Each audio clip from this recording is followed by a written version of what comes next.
Super, well, let's get going then. So good morning, everybody. My name's Symon Vegro, and I'm delighted to say hello once more to a active in Redbourn Newsbite. We hope you enjoyed today's show. I think that's what we've decided to call it, and that you get a lot of good information from it. Excuse me. I'd also like to welcome and say hello to all the people that will be looking at it later on Facebook and on the internet. We get an increasing number of people not watching it live, but doing it that way. So hello to you too. We all hope you enjoy it. Excuse me. Now, I know that I have to say this every week, so it gets a bit boring, but I'll just rattle through the housekeeping bit. People who are joining are automatically muted with their video turned off. If you want to preserve your anonymity, I'm getting better at that word now, you can change your name in Zoom. You can use the chat function to send questions or messages to me. And this is now being live streamed to the Redbourners Facebook page, and later on will be on the Active in Redbourn website. So in that case, we have another full program to do. I'm going straight to Sarah in Harpenden. Good morning, the wonderful Sarah Brindley. Good morning, Simon. Good morning, everyone. I love being a wonderful Sarah Brindley. How marvellous is that to start your day? Well, I'm pleased. And of course, last week we discussed the collective term for a group of Sarahs, didn't we? Oh, absolutely. I think we hit upon a joy of Sarahs. A joy was good, yes. I offered Babe. Now, I don't know whether there are any other Sarahs on the call today. If there are, we have a joy of Sarahs. If there aren't, we just have one, but she's lovely. So, Sarah, what have you got to say to us from the Elms in Harpenden? We're looking forward to your update today. A very quick update today, Simon. We have given exactly, rather than just a thereabouts, we have given exactly 12,054 COVID vaccines to date at the Harpenden Public Halls. Just a reminder now that we have invited all our over 50s. So if there is anyone in that age group who's not had one, please email the elmsmedical@nhs.net with your mobile and an up-to-date contact number, and we'll get back to you and arrange that. The other surgeries may have different things, but it's all on their websites if anybody's ringing that actually isn't registered with us. Once again, please, where possible, refrain from calling the surgery if it is COVID vaccine related, unless, of course, you've got a medical concern because you've had a vaccine and something's happened. However, otherwise, please email us and we will get back to you. We started the second COVID vaccines last Saturday on the 27th. Went very well with the people that had the first dose of Pfizer at the public halls. So it always will be the same. Second dose will be the same dose as the first. And please, when you do come for your appointment, bring those little cards with you. Don't worry if you've lost it, forgotten it. We'll give you another one. But for now, that is the only thing that's going to be your little passport. So they look a bit, I don't know whether you can see that, but they look like that. And they will have your vaccines on the back.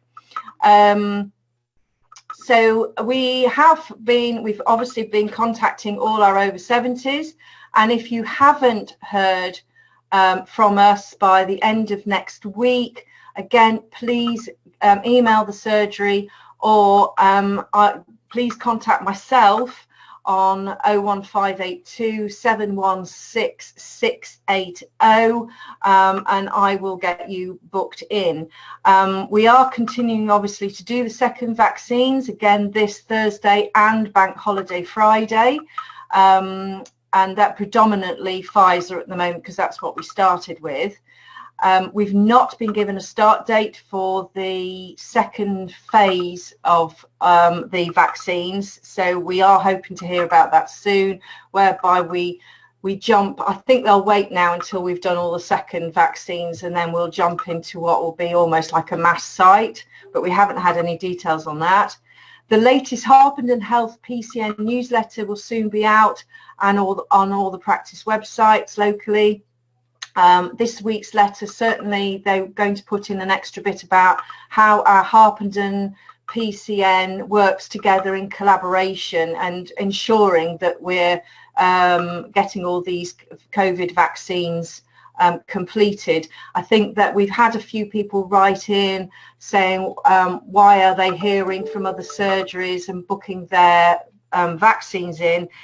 we're sharing that load at the moment to ensure we speak to everybody. So, and that's that collaboration. We're not sharing all medical histories or anything like that. It's purely a name and a contact number so that we can make sure everybody's seen. So there's no data that's being used by other surgeries, and you think, oh, why is somebody ringing me from the PCN rather than my own practice? It is purely because of the vast numbers we have to get through, and these people all work for our three surgeries. So it's very safe, very secure, and all they have is your name and telephone number. Again, please keep looking at our Facebook, Twitter feed and Instagram if you're able to, for all the latest news.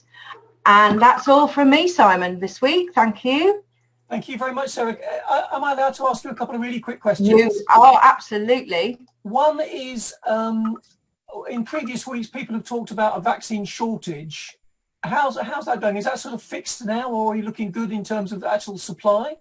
Well, we've certainly got lots of supplies coming in at the moment. Good. So the only thing that if there is any shortage, which we haven't been told about at all, so the only thing we're hearing is like you on the news, and to be fair, we do hear a lot on the media first. Yeah. But we have certainly got lots of vaccines coming over the next few weeks, so we will be seeing certainly the second vaccines, the ones that are due, will be seen on time. So there's no scare there, and as far as I'm concerned, we haven't been told that we're not getting any vaccines going forward. So I will let you know if I hear any differently, so I'll let you know next week if that changes, but certainly not at the moment.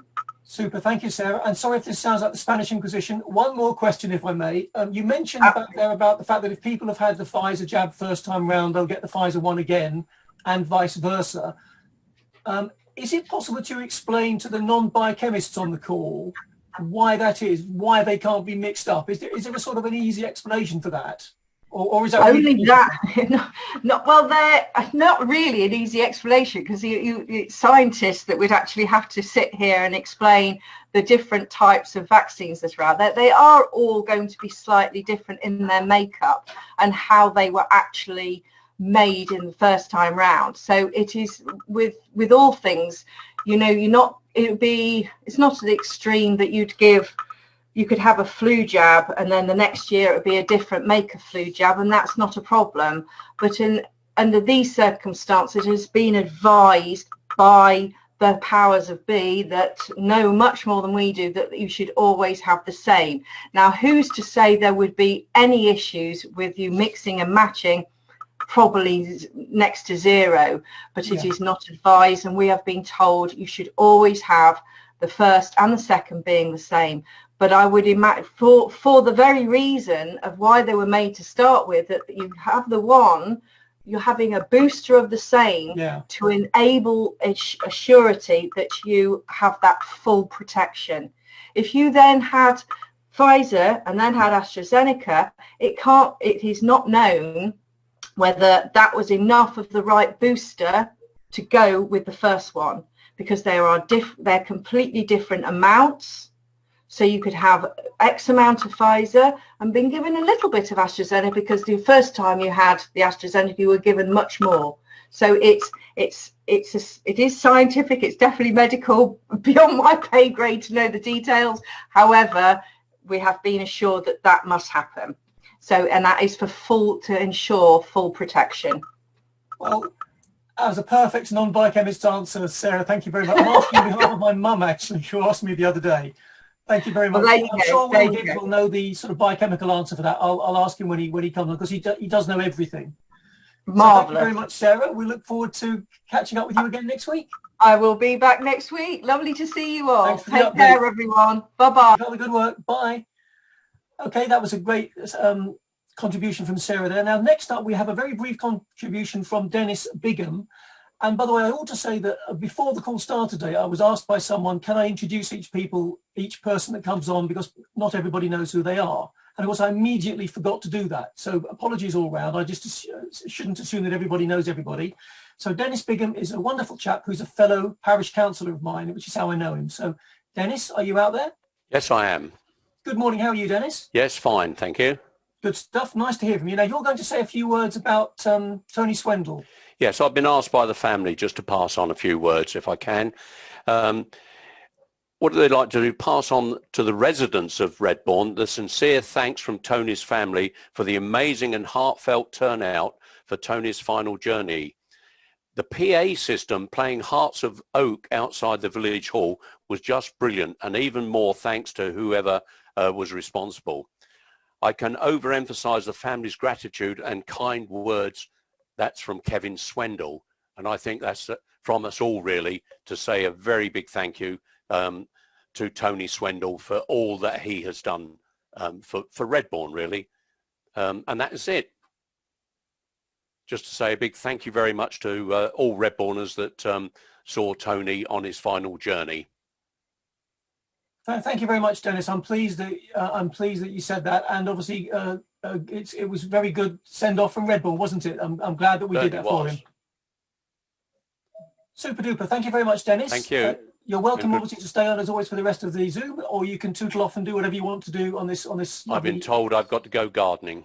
You've got to go gardening. Okay, well, enjoy your gardening, Dennis. Nice to chat to you. Catch you soon. Thanks, Dennis. And next up, I'm going to go to Will. Good morning, Will. Good morning, Simon. How are you? Very well, thank you. Now, I've forgotten once again. I'm sure you don't need any introduction, Will, but just in case you do, Will is the vicar in our village. So anyway, Will, before we get going, Will, how much do you know about sort of biochemistry and epidemiology, if that's the right word? I'm assuming loads. No, you're assuming wrong, Simon. My first degree was chemistry, not biochemistry. Really? So same as me. Yeah, so not so good on that. I'm struggling to think, and I think it's just probably sensible advice to make sure that the follow-up, the second jab is matches the first. Partly because then the admin side of things goes smoothly. There's a good trace through. I think from a biochemical point of view, because it's about promoting the growth of antibodies and resistance, I think either would do that.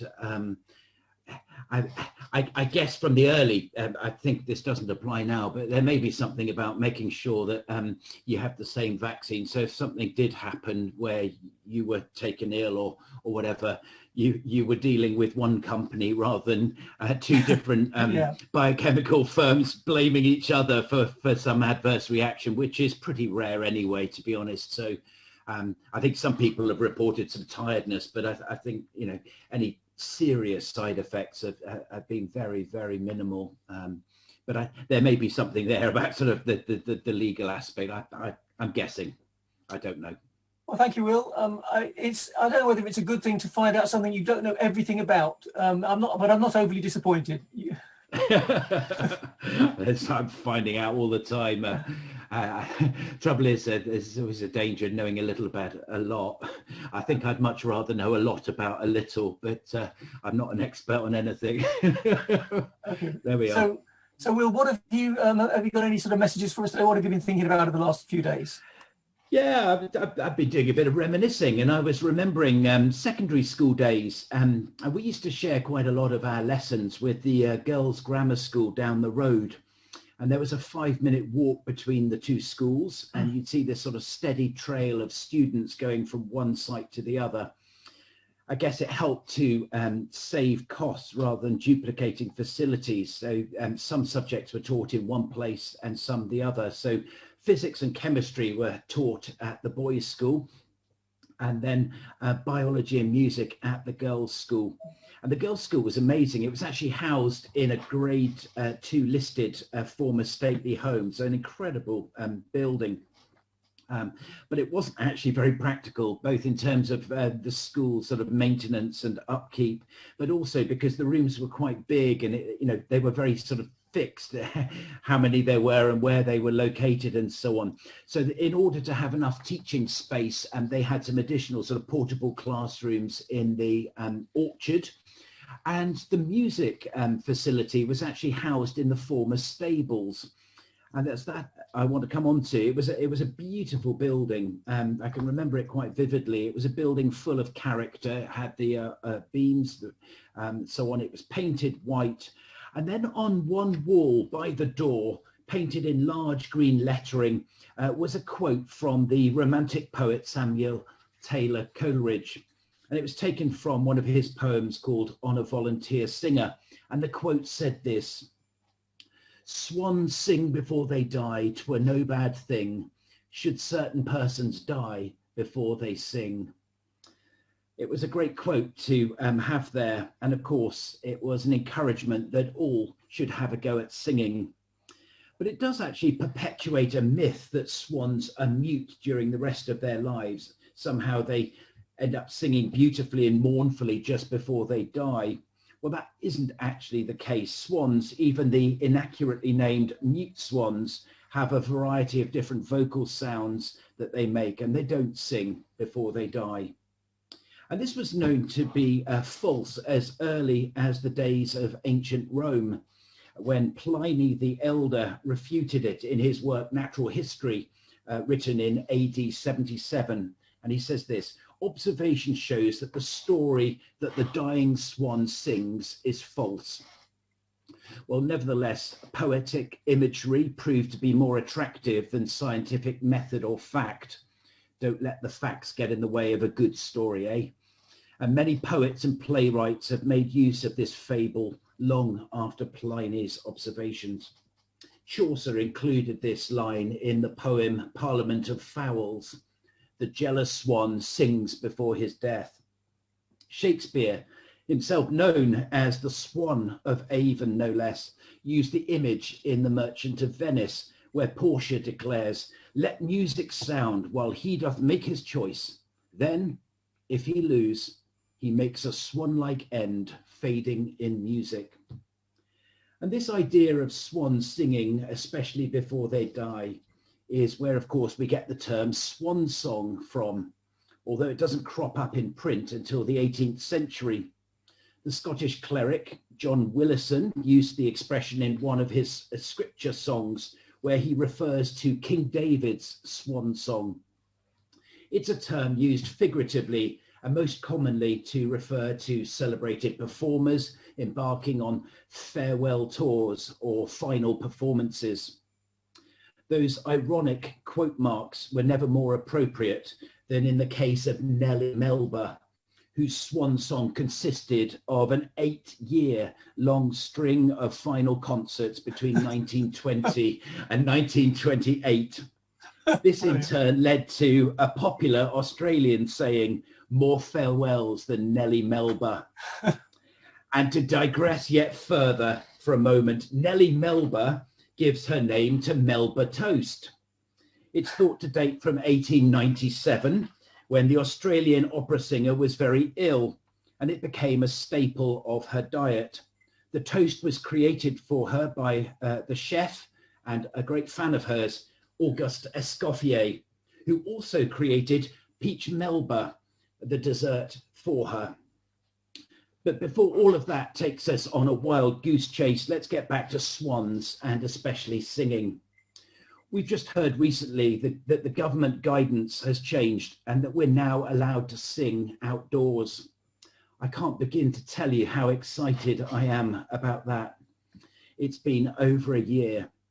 Singing in choirs and indoors is trickier, but outdoors is fine for me just now. And it's helpful timing. We plan to resume our Sunday morning services outside on the church lawn. And now, as we do that, we can also include some hymns. So on Sunday, we'll be celebrating Easter, rejoicing that the tomb could not hold death and that Jesus, 3 days after his brutal death on the cross, rose again to new life. Well, what better way to celebrate the joy of Easter than by singing? So if any of you want to join us, we'll be in the churchyard at 10 o'clock for Easter, and then 9:30 each week after that, if the weather's fine. Hymns have always been an important way of expressing faith. It's all part of that greater principle of lex orandi, lex credendi. What we say or sing is what we believe. So when it comes, I wish you a very happy Easter.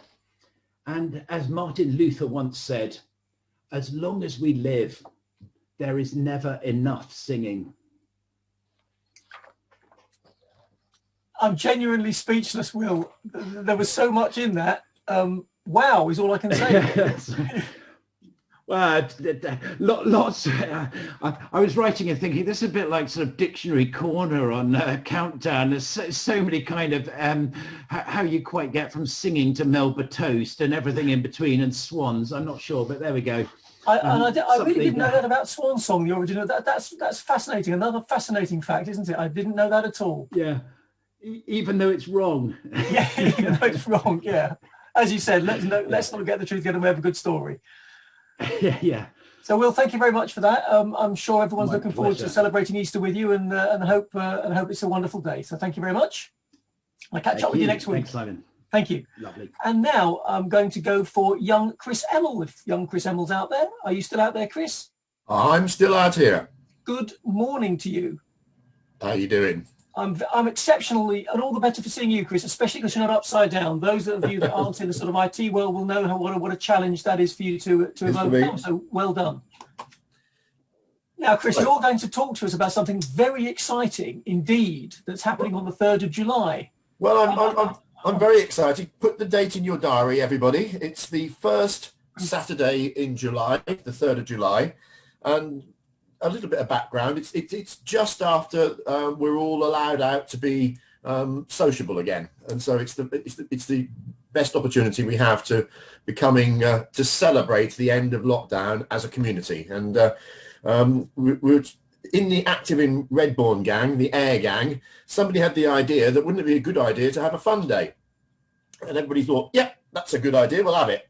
So we then went down and we zoomed off to the parish council and asked for permission to have some space on the North Common for this celebration. And I'm pleased to say that the parish council unanimously agreed to this. So now we actually have to deliver what we've asked for. And if I can give you a bit of an idea of what it is, well, firstly, it's a fun day, and that's it, really. It's a bit like a village fete, but the difference being that everybody will have some activities to do, fun activities. And I'm absolutely gobsmacked at the number of people that we spoke to a number of different organisations and said, could you make a contribution? Could you do this? Could you? And we haven't had a rejection yet. Everybody's really got into it. We're working through what works, but the key thing is it'll be activity based. And also it would be any age from 4 to 85, 90. There'll be plenty. I'll give you a little bit of a flavour of things that we've already agreed. There will be conkers, spring conkers, and we've actually frozen the conkers that we weren't allowed to use for the conkathon in the autumn because of the regulations. And we've actually now got, we'll bring them out and we'll have a conker competition in the spring. And there'll be prizes, etc. for that.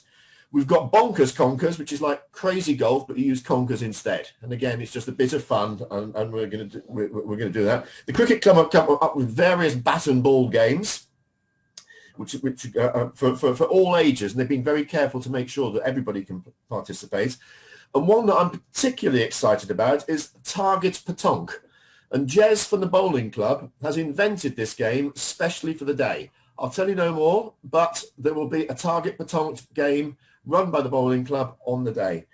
And that's before I even mentioned Dwyle flonking, and I'm not going to tell you what Dwyle flonking is because that'll be a surprise on the day, and frankly, I'm not sure what it is myself.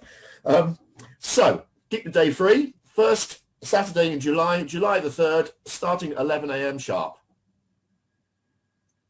It sounds fantastic, Chris. It's going to be brilliant, isn't it? I hope so. Now, are we still looking for ideas? Are we? What do you want to? People have got. How do people get ideas to us? If you know any organisations or anybody, individuals who want to contribute, because this is a community thing, you can contact the Active in Redbourn gang. The email is info@activeinredbourn.co.uk. info@activeinredbourn.co.uk.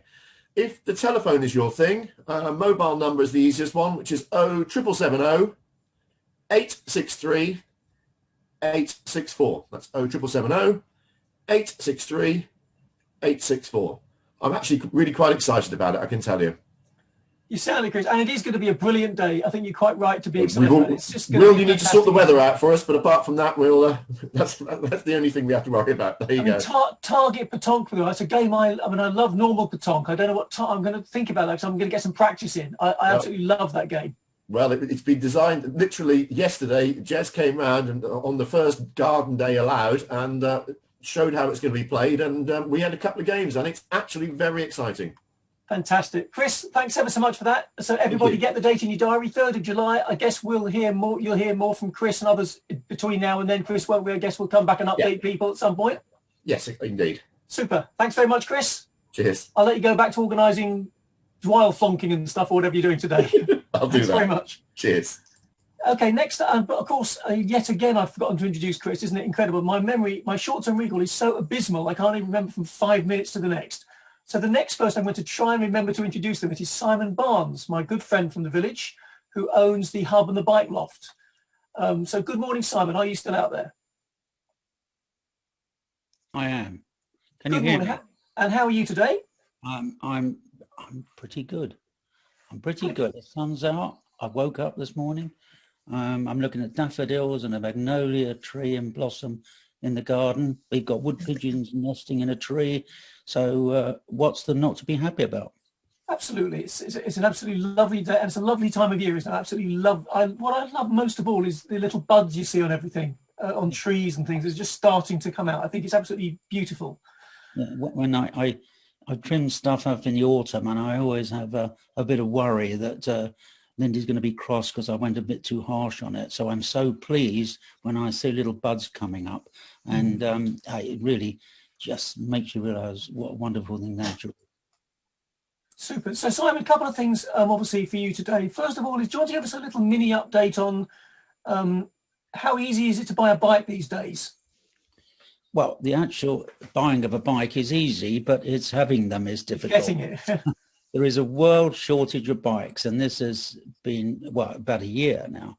And talking to the importers last year, they said, well, you know, it might be the end of the year, that's 2020, before we go back to normal. It's never gone back to normal, whatever that was. And now they're talking, if you order a specific bike you want, it's not going to be here till 2022. Now, fortunately, and I've been a bit stressed about this, I ordered something like 60 bikes last summer, and I was a bit worried that it was going to be a knee-jerk reaction and we're going to be inundated. But I'm pleased to say we're not inundated, but we have, in the last couple of weeks, had about 40 bikes delivered, which means all my sheds are full up with bike boxes and the bike loft is full up with bike boxes. So they're not, we have a big range and we have them available. So it's worth contacting the bike loft. I know it looks as though probably it's been shut for the last year, but that's because of COVID, and also because the boys have been flat out. I've been shielding most of that year, but they've been so busy with servicing that they wouldn't have got half of it finished if they'd let people in. But we're going to start gradually letting people in when I'm there, and I can see what bikes we have. But if you've got an inquiry, then email info@thebikeloft.co.uk, and I'll get back to you. We've been extremely busy, which is very good. I'm very pleased about that, and we want to help anybody where we can, or everybody if they need help. Super, that's great news. Thank you, Symon. Now, the other thing is we were going to cover today, you've been sort of reflecting on things a little bit during lockdown, and I just wondered if you wanted to tell us a little bit about what you've been reflecting about and how you equate that to the situation we're currently in.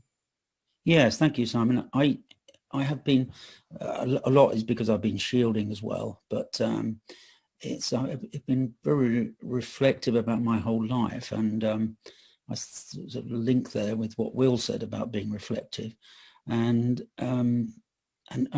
being on my own a lot of that time, and it's the first bit I found not too difficult, but as it went on, I did.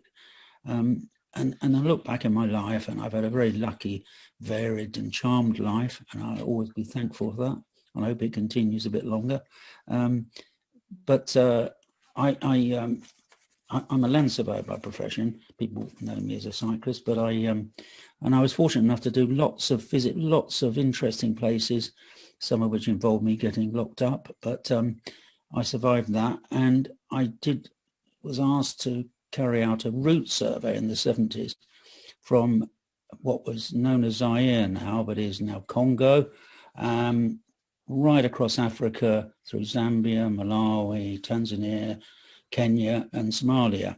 And we were basically just me and a colleague, and we were supposed to get support from the various governments, which wasn't always as forthcoming as we'd hoped it would be. But the point is, there were 6 months. In that 6 months, only had probably half a dozen links with the UK. We had some post restaurants that we could pick up mail, but that often got delayed. Tried to get a telephone call, but it was so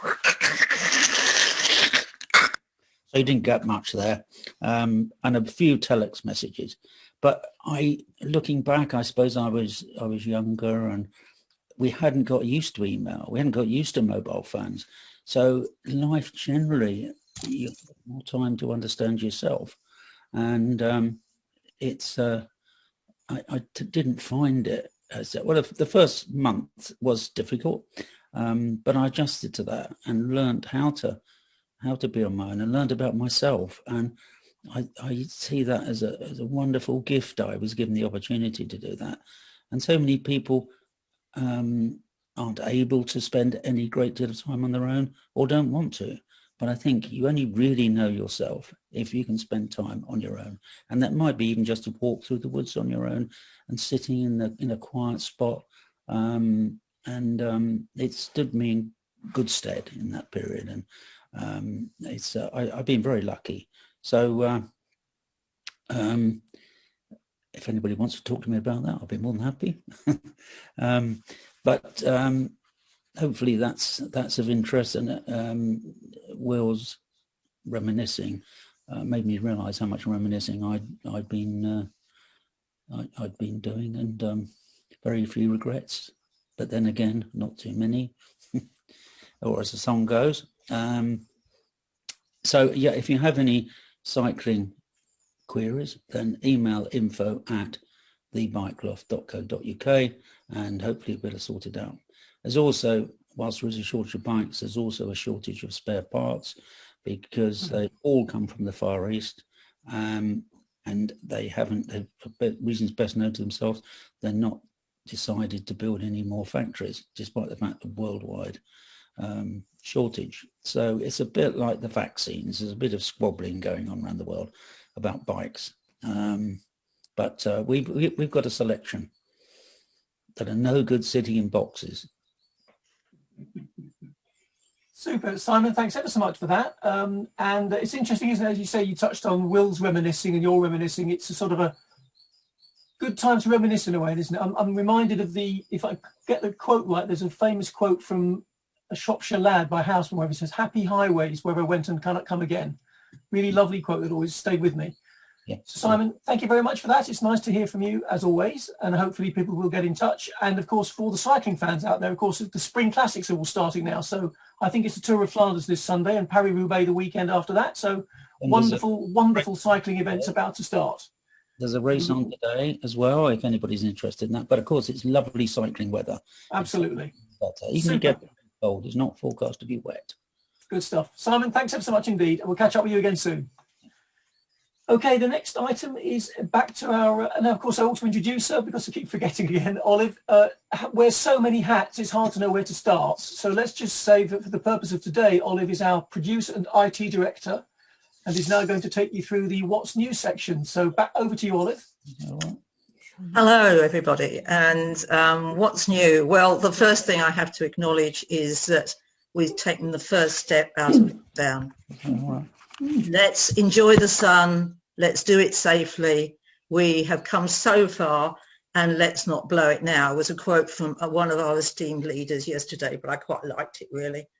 People can mix outdoors in sixes, but please follow all the rules over Easter, particularly, especially as the sun's shining. Now tomorrow, in order to celebrate the outdoors, tomorrow morning we will be walking backwards slowly around the Redbourn Common Mile, around the Redbourn Mile on the Common. The next item is the Redbourn Fun Run, which we mustn't forget, is after talking about our fun day, but this is the Redbourn actual fun run, and this is Sunday the 23rd of May, and as far as I can understand it's a virtual run, and that's publicised. And then we have the parish competition, which for photographs, which by the end of April, all admissions please, and the actual closing date is the 1st of May. And then we have tea and chat, which is 11 o'clock on Mondays, but we are skipping this Monday because it's Bank Holiday Monday. So thank you for that, Simon. Thank you, Olive. Can I just ask you about the walking backwards around the Common? What, if people that want to do that, what time does it start? I think it's an all-day event. I know I'll refresh that. I think it's in the morning. It's in the morning, super duper. So if anybody wants to walk backwards around the Common with us, please get in touch and check your diary before you do. Okay, thanks very much, Olive. And now we're on to one of my favourite sections, which is Redborn Recommends. And I'm told I need to read this out because I normally forget. So this is a wonderful section that I really like, where people from all around the village send in their recommendations for books, TV programmes, films and so on. We've had some absolutely fantastic ones have come in the past. We particularly like them coming in from kids, but they're all brilliant. So please keep them coming in. You can find them on the Redborners page and also on the Active Redbourn Facebook page. So I think we're about to see two new ones, Olive. Let's have a look at what we've got today. And I'm hoping another slide. And this one is called Murder Most Unladylike. And the recommendation is Isabel, age 10. So thank you, Isabel, and let's hear it, Olive.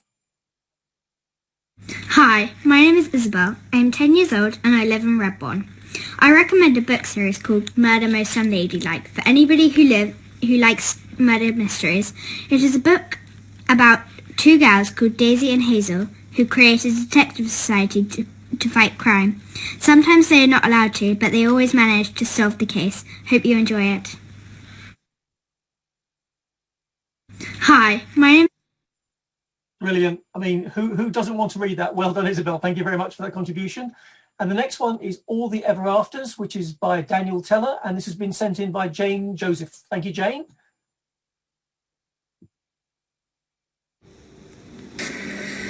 My name is Jane Joseph and I live in Redbourn and I'm a member of Redbourn Book Club.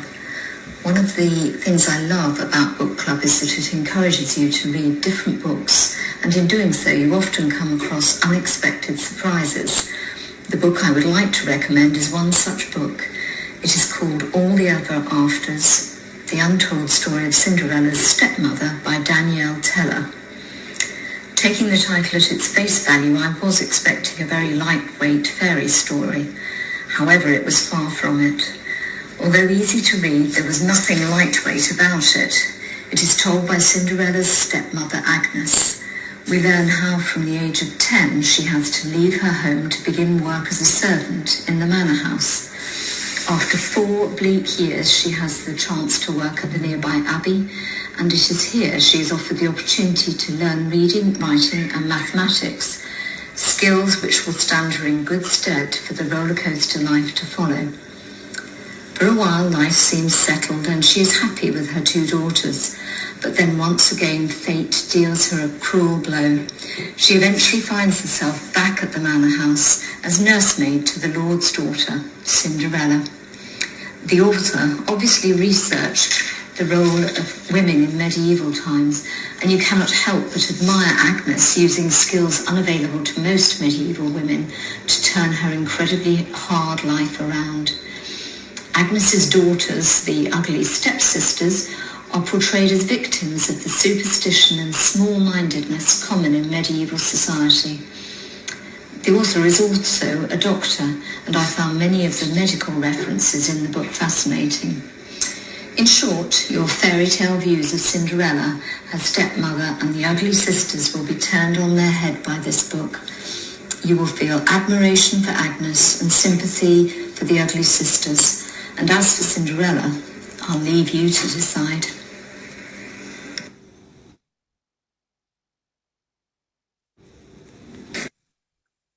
What a brilliant recommendation. I love that one. I really, really love that one. So I might well buy that book. Though I have so many books on the shelf that I haven't read yet, it's I ought really to stop. Anyway, thank you very much, everybody, for sending those in. If you've enjoyed these recommendations and would like to record one of your own, that would be wonderful. And please send it to info@activeinredbourne.co.uk. That's info@activeinredbourne.co.uk. And now we come to the end of today's show, which is, of course, the lovely Snatchups.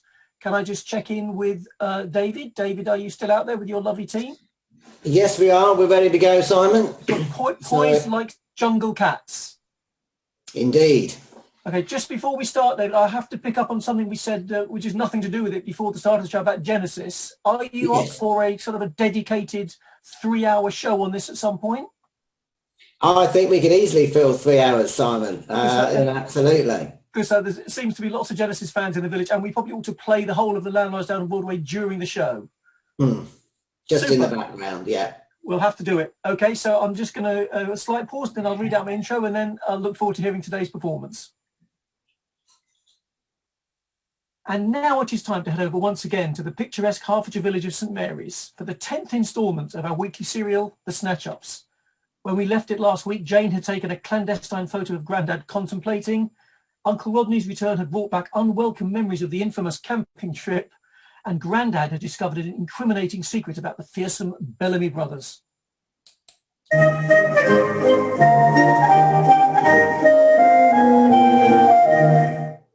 Well, at least Grandad's out of hospital. An ingrowing toenail, who'd have thought it? Well, that was the least of their worries. When they took his sock off, the smell was so bad they had to evacuate the entire ward. Well, personal hygiene has never been his strong point. I don't think he's changed his vest since Christmas. Anyway, the important thing is that we won't be hearing from the Bellamy brothers again.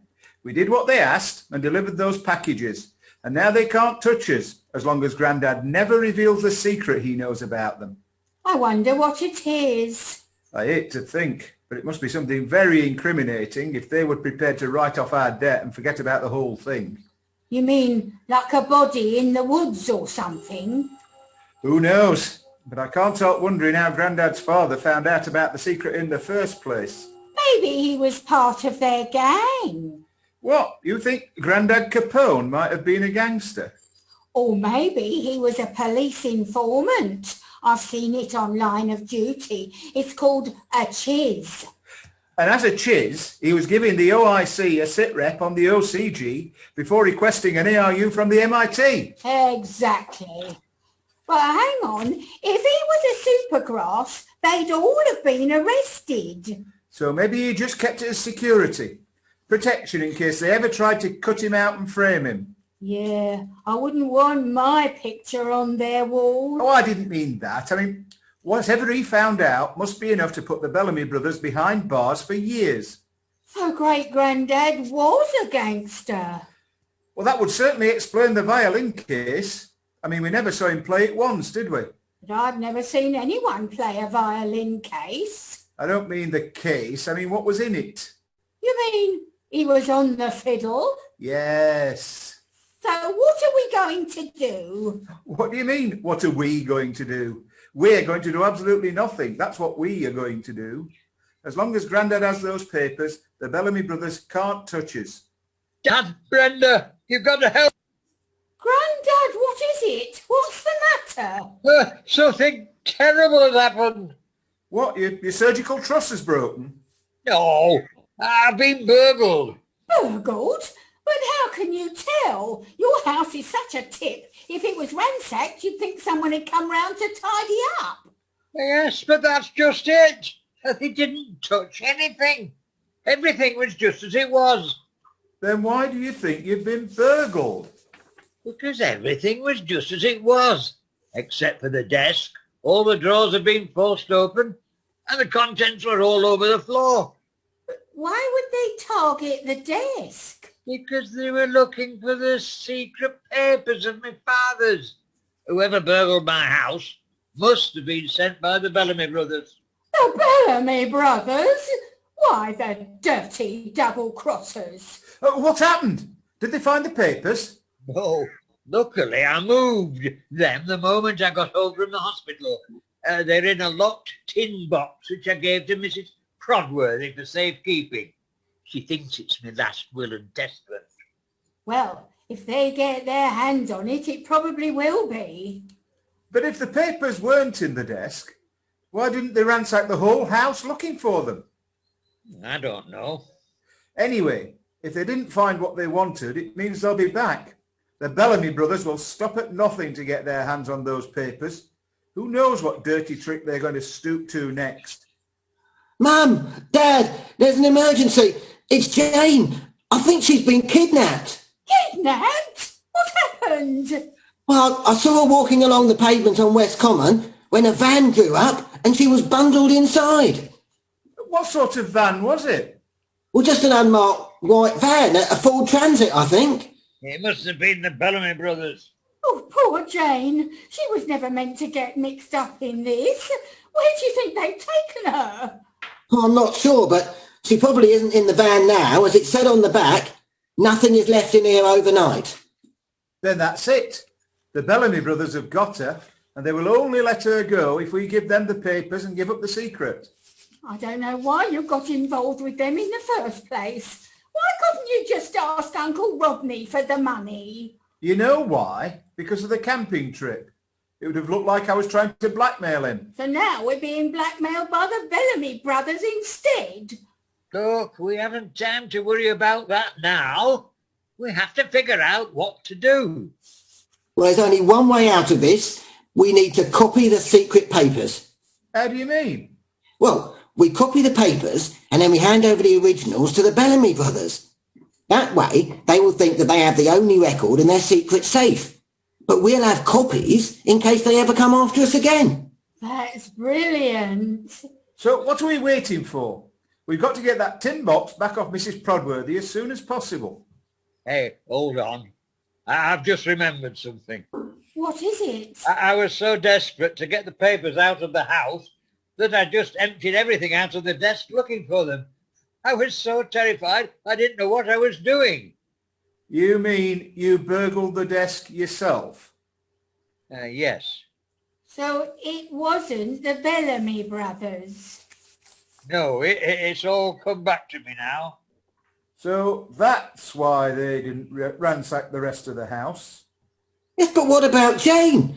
That doesn't explain why she was bundled into the back of that van. Oh, Mum, something terrible's happened. Jane, oh, thank goodness you're safe. Are you all right? Tim saw you being bundled into a van. Yes, it was Gary's. We'd had a row and he came after me. He made me get in the van and we had a long talk about our relationship. Is that why you're so upset? Yes, it's all over. Gary's dumped me. Oh.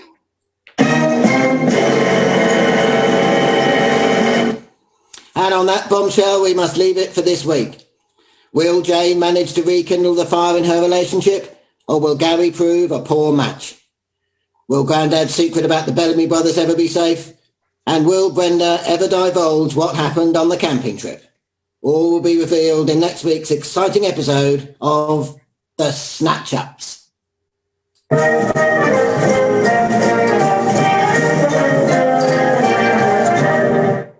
Another wonderful performance from the Snatchups there. Obviously, I tuned in there to the Line of Duty reference, and the way I'm thinking about it, the way that the Snatchups episodes are ending is on a par with the way that Line of Duty episodes finish.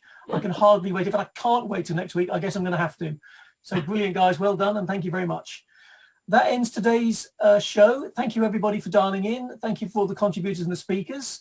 Have a great week. Have a fantastic Easter. Stay safe, and we all look forward to catching up with you again next Wednesday at 11. And have a lovely day and enjoy the weather. Bye, everyone. Thank you. Bye. Bye, Simon. Bye. Thank you.